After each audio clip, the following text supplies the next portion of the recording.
Madam கண்டிப்பா Gaussian அதை பண்ணிருக்க மாட்டாரு. ஏன்னா இந்த டூப்ளிகேட் ஊர்காவை கண்டுபிடிச்சு கொடுத்ததே அவர்தான். இந்த 2 வேன் டிரைவர்ஸ் வந்து போய் ஆர்டர் பிளேஸ் பண்ணி பேசுற அளவுக்கு பேசி தரன் கிடையாது. சோ சந்தேகம்னு பாத்தீங்கன்னா மிஸ்டர் பத்ரி மேலதான். இல்ல விஜய், பத்ரி நிச்சயம் இதை பண்ணிருக்கவே மாட்டாரு. நம்ம இந்த மாதிரி பேசணும்னு தெரிஞ்சாலே அவர் ரொம்ப ஃபீல் பண்ணுவாரு.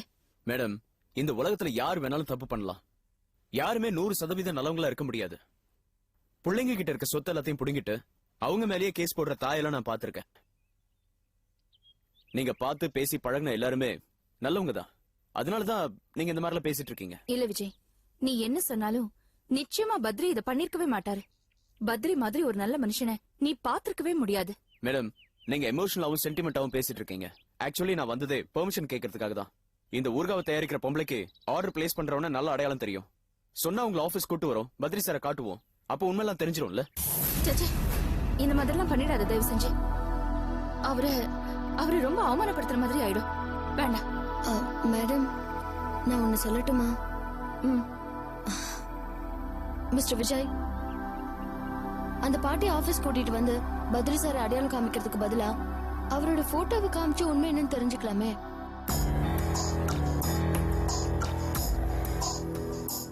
பத்ரி சார நேர்ல காமிச்சாலோ இல்ல அவர் போட்டோவை காமிச்சாலோ சப்போஸ் அவர் தப்பு பண்ணலன்னு தெரிஞ்சா அவர் மனசு எவ்வளவு வருத்தப்படும்.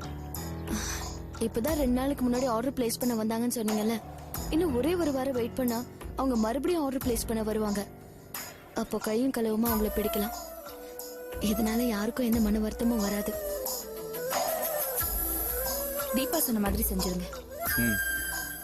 ஆனா நிச்சயமா பத்ரி இதை செஞ்சிருக்கவே மாட்டார். எக்ஸ்கியூஸ் மீ மேடம், இந்த லேபிள்ஸ் எல்லாம் என்ன பண்றது? தீபா, இத உன்னோட அவுட் ஹவுஸ்ல வச்சுக்கோ. Madam, 1 second. சாரி, தப்பா நினைச்சுக்காதீங்க. மேடம், இந்த லேபிள்ஸ் எல்லாம் நானே வச்சுக்கிறேன் ஒரு சேஃப்டிக்காக. சரி, வச்சுக்கோ விஜய். Okay madam, thank you.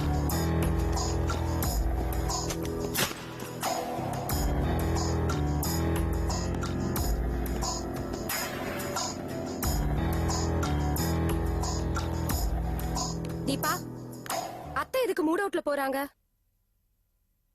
இல்ல கதவை சத்தமா சாத்தினாங்களே, அதான் கேக்குறேன். விஜய் எதுக்கு வந்துட்டு போறான்? அவ ஏதோ பாக்கெட் எடுத்துட்டு போறானே, என்னது அது? எனக்கு தெரியாது. உனக்கு எல்லாம் தெரியும், அது எனக்கு தெரியும். சொல்லு. தெரியும்ல, பின்ன எது கேக்குறீங்க?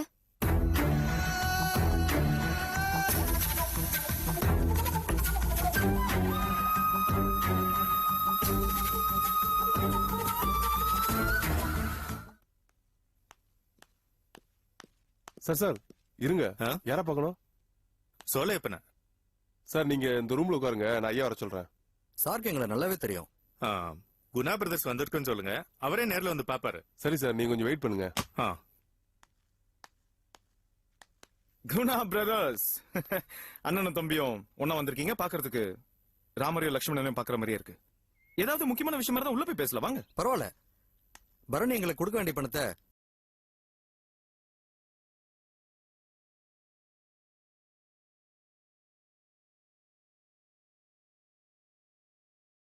செட்டில் பண்ணிட்டானா? எந்த பாக்கியும் இல்ல, எந்த பிரச்சனையும் இல்ல. ஆமா, ஃபுல்லா வட்டியோட செட்டில் பண்ணிட்டான். என்ன பணம் ஏற்பாடு பண்றதுக்கு தான் கொஞ்சம் சிரமப்பட்டிருப்பான்னு நினைக்கிறேன். சரியான நேரத்தில் நீங்க சொல்லனா எங்களுடைய பெரிய அமௌண்ட்டே லாக் ஆயிருக்கும். அடுத்த மாசத்துல இருந்து டியூஸ் எல்லாம் கரெக்டா கட்டிடுவாரு நம்புறோம். ரொம்ப தேங்க்ஸுங்க. என்ன குணா, நமக்குள்ள எதுக்கு தேங்க்ஸ் எல்லாம்? பணம் ஃபுல்லா கிடைச்சிட்டா சந்தோஷம் தான். அப்ப நான் கிளம்புறோம்.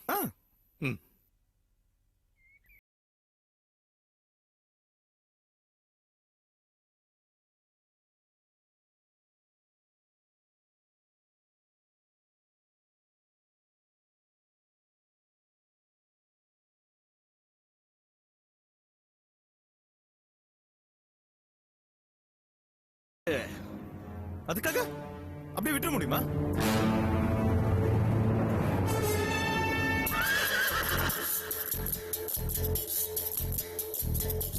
ஏண்டா மோகினி நம்ம கேப்ஸ்ல இருக்கிற வண்டியில யூஸ் பண்றாள்ல, அதுக்கு எவ்வளவு பாக்கி தரணும்?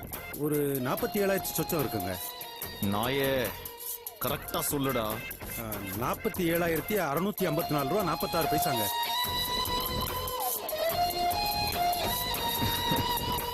அவளுக்கு போனை போட்டு வர சொல்றா.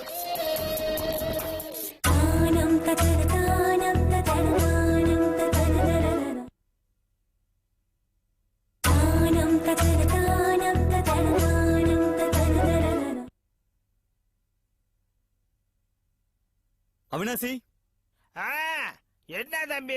சீக்கிரம் தோசை போட்டு கொண்டா. தோசை தானே கழுத போட்டு தரேன், அதுக்கே இப்படி கத்துறீங்க? பாப்பா என்ன வேலை நானே பாக்கணும். பரணி, உன் தங்கச்சி மேல இருக்கிற கோவத்துல எதுக்கு அந்த வந்துட்டா? ஊர் சுத்தி மாரியாத்தா வந்துடுச்சு பாரு. கூப்பிடுறேன். அவினாசி, எனக்கு மிளகா பஜ்ஜி வேணும். ஒரு ரூபாய் எடுத்துக்கிறேன்டா. கொய்யர்ரி, உனக்கு தோசை வேணும்னு அவினாசி கிட்ட கேட்டு வாங்கிக்க. அவினாசி, இங்க ஒரு தருதல வந்திருக்கு, அதுக்கு ஒரு தோசை போட்டு கொடு. போ போ, போய் உட்காரு போ. யாரு தருதல? நம்ம சாரி விட்டு அவினாசி, பிச்சிருவேன். உள்ள தோசை வேவுது. உனக்கு எதுக்கு கோவம் இப்ப என் மேல? நீ எல்லாம் தகச்சி அடி. உன்கிட்ட என் பிசினஸ் நிலைமை எடுத்து சொல்லி எவ்வளவு கெஞ்சி பணம் கேட்ட, ஏமாத்திட்டல.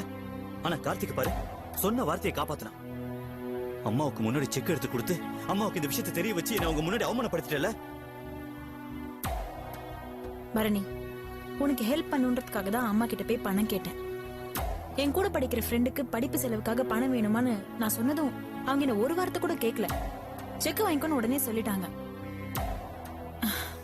அவங்கள போய் ஏமாத்தனமான்னு ஒரு சின்ன உறுத்தல், அதான் செக் திருப்பி கொடுத்துட்டேன். பணம் வாங்கும் போது உறுத்தல் இல்ல, அதை கேட்கும் போது உறுத்தல் இல்ல. திடீர்னு எங்கே தெரிய வந்தது உறுத்தல்? எவன் சொல்லி கொடுத்தான்?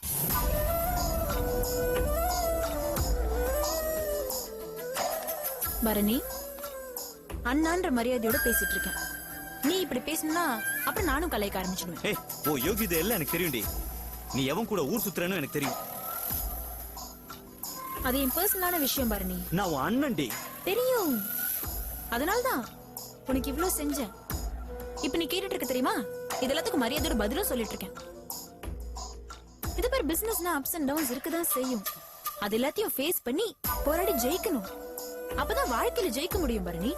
அதை விட்டுட்டு இப்படி ஒருத்தர் மாத்தி ஒருத்தர் கிட்ட பணம் வாங்கி அது பிசினஸ் ரொட்டேஷன்ல போட்டு இதெல்லாம் எத்தனை நாளைக்கு? உனக்கு எப்ப புது ஐடியாஸ் தோணும்? எப்போ உன் பிசினஸ் டெவலப் ஆகும்? இதெல்லாம் யாரு? அவர் சொல்லி கொடுத்தாரா? எவரு? அவன் தான் விஜய். அவன் பின்னாடி தானே பைக்ல உட்காந்துட்டு ஊரெல்லாம் சுத்துற. இப்ப எதுக்கு தேவையில்லாம இந்த விஷயத்துல விஜய் இழுக்கிற? நான் இழுக்கல, அவன் தான் ஒன்ன இழுத்துட்டு ஊரெல்லாம் சுத்துறான். ஆமா, சுத்துவேன். இப்ப என்ன அதுக்கு? நான் யாருக்கும் பதில் சொல்ல வேண்டிய அவசியம் இல்ல. நீ பதில் சொல்ல வேண்டிய அவசியம் இல்ல. ஆனா அக்கம் பக்கத்துல உள்ளவங்க என்ன கேக்குறாங்க? உன் தங்கச்சி அவன் பின்னாடி சுத்துறாளே, அவனை தான் லவ் பண்றாளா, அவனை தான் கல்யாணம் பண்ணிக்க போறாளான்னு கேக்குறாங்க. என் மூஞ்சியை கொண்டு போய் நான் எங்க வச்சுப்பேன்? ஏன்? நீ லவ் பண்ணும்போது அக்கம் பக்கத்துல இருக்கிறவங்க பேசினாங்க, தெருவுல இருக்கிறவங்க எல்லாம் பேசினாங்கல்ல. அப்ப கொண்டு போய் உன் மூஞ்சி எங்க வச்சுக்கிட்டியோ இப்பயும் கொண்டு போய் அங்கேயே வச்சுக்கோ. ஏன்? நீ லவ் பண்ணி தானே கல்யாணம் பண்ணிக்கிட்ட. உனக்கு ஒரு நியாயம், எனக்கு ஒரு நியாயமா? ஏய் ஸ்வாதி, நாங்க ஒண்ணு உன்ன மாதிரி லவ் பண்ணி சுத்திட்டு இருக்கல. அத்தை கிட்ட முறையா சொல்லிதான் கல்யாணம் பண்ணிக்கிட்டோம். இப்ப நான் மட்டும் என்ன விஜய் ரூம்குள்ள உட்கார வச்சு லவ் பண்ணிட்டு இருக்கேன்? பரணிக்கு தெரிஞ்சிருக்கு நாங்க லவ் பண்றோம்னு. அவனே வேற சொல்றான் அக்கம் பக்கத்துல இருக்கிறவங்க எல்லாம் கேக்குறாங்கன்னு. ஊர் உலகத்துக்கே தெரிஞ்சிருக்கு நாங்க லவ் பண்றோம்னு. இதுல திருட்டுத்தனம் எது இருக்கிற மாதிரி எனக்கு தெரியலையே. இத பாருங்க, நான் விஜய் லவ் பண்றேன், அவனதான் கல்யாணம் பண்ணிக்க போறேன். இதை எப்போ எப்படி அம்மா கிட்ட பேசி பெர்மிஷன் வாங்கணும்னு எனக்கு தெரியும், நான் பாத்துப்பேன். நீங்க கவலைப்படாதீங்க. நல்லா தலகாணிக்கு உர போட்ட மாதிரி ஒரு உருவம், அதுக்கு ஒரு லவ், கல்யாணம். இத பாருங்க, அனாவசியமா மரியாதை இல்லாம பேசாதீங்க. இத பாரு, ஏன் புருஷனை ஏன் முன்னாடி நீ மரியாதை இல்லாம பேசும்போது நான் சும்மா இல்ல? அவன் என் அண்ணன். சரி சரி, போதும் பஞ்சாயத்து. அந்த முத்துக்குமாரோட தொல்லை ஆபீஸ்லயே தாங்கல. வீட்டுக்கு சம்பந்தியா வந்தா அவ்வளவுதான். அந்த ஆள் ஒரு கிரிமினல், அவர் பையன் ஒரு லாயர். நல்ல காம்பினேஷன். நீ அந்த குடும்பத்துல போய் வாழ்ந்தன்னா நல்லா இருப்ப. ஹலோ, நான் யார லவ் பண்ணணும், யார கல்யாணம் பண்ணிக்கணும் எனக்கு தெரியும். நீங்க உங்க வாழ்க்கை தீர்மானிச்ச மாதிரி எனக்கும் என் வாழ்க்கை தீர்மானிச்சுக்க தெரியும். ஓகே சுவாதி, அவ அண்ணிடி. அதனாலதான் என்னைக்கும் இல்லாத அக்கறை இன்னைக்கு நாத்தனார் மேல பொங்கி வழியுதா? இத பாரு, அனாவசியமா பேசாத. அவ குடும்பம் எவ்வளவு பெரிய குடும்பம் தெரியுமா? இத்தனை நாள் அவங்க தான் சொல்லிட்டு இருந்தாங்க, இப்ப நீயுமா? இதுக்குதான் நான் உங்க வீட்டு விஷயத்த தலையிட மாட்டேன்னு சொன்னேன். அடாடாடாடாடாடா. சுவாமிக்குட்டி, தோசை காட்டி என்ன 2 போடட்டுமா? நான் தோசை கேட்கவே இல்லையோ உங்களை? அவன் தானே கேட்டான். அவன் தலையில போடு. சரி. பொண்டாட்டி அடக்கி வைக்க தெரியாதவனுக்கு தோசையை தட்டுல போடக்கூடாது, தலையில தான் போடணும். ஏய் வாய மூடு, ரொம்ப பேசுற நீ. நான் ஒன்னும் பேசல, நீங்க தான் பரணிய பேச வைக்கிறீங்க. அடாடாடாடாடா. தம்பி, சுனாமி ஸ்டார்ட் ஆயிடுத்து.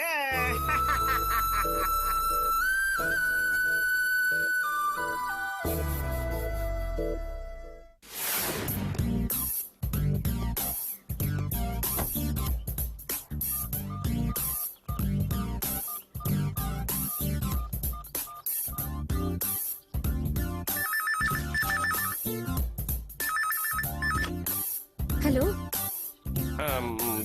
சித்ரா மேடமா? ஆமா, நீங்க யாரு? நான் பரசுவாக்கத்துல இருந்து பேசுறேம்மா. புருஷவாக்கமா?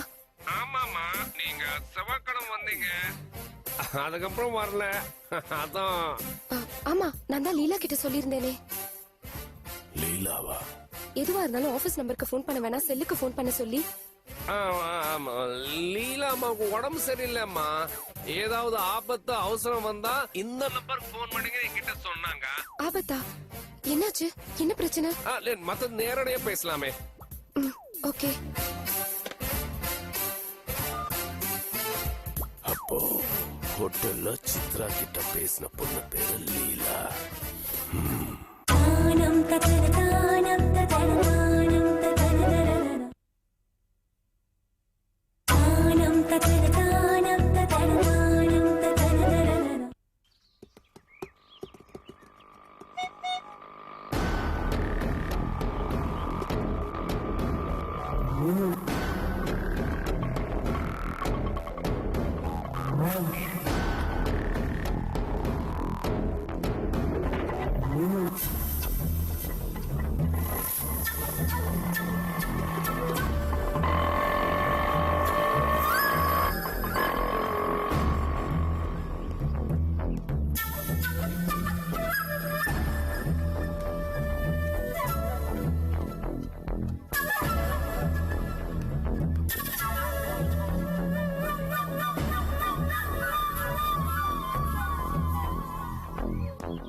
சாரி.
பண்ணிட்டேன்.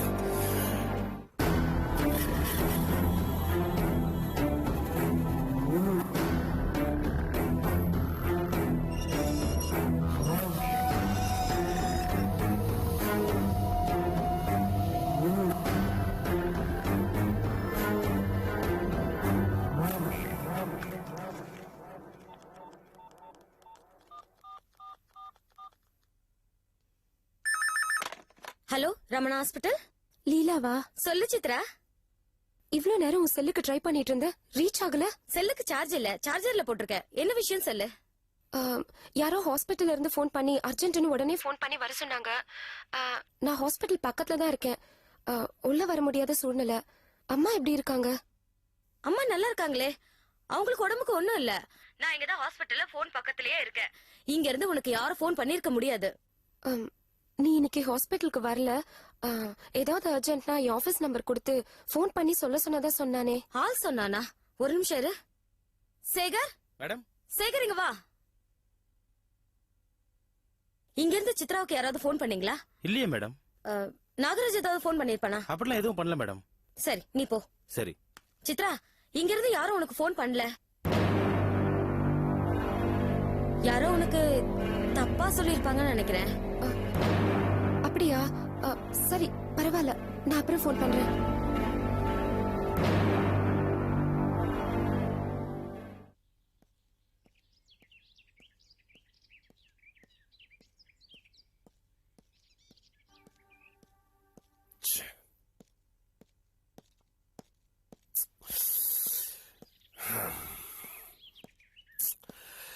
Lost track of her.